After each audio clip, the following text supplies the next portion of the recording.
Fishery న్యూస్కు స్వాగతం.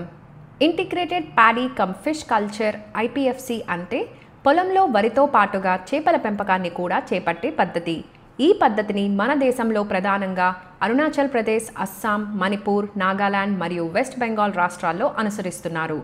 ఈ సమీకృత వ్యవసాయం వల్ల వరి పొలంలో ఎరువులు, కలుపు మందులు మరియు పురుగు మందుల వాడకం అవసరం ఉండదు. ఎందుకంటే చేపల జీవక్రియ వ్యర్థాలలో ఉన్న అమోనియా పోషకంగా మారి భూమిని సారవంతం చేస్తుంది.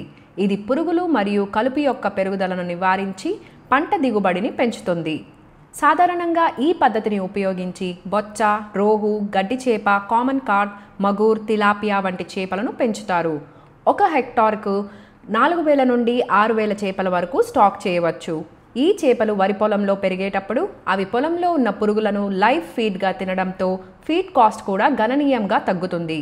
1 హెక్టార్లో సమీకృత వ్యవసాయం చేసినప్పుడు సాధారణ వరి సాగుతో పోలిస్తే IPFC పద్ధతిలో 50% ఎక్కువ లాభం వస్తుంది.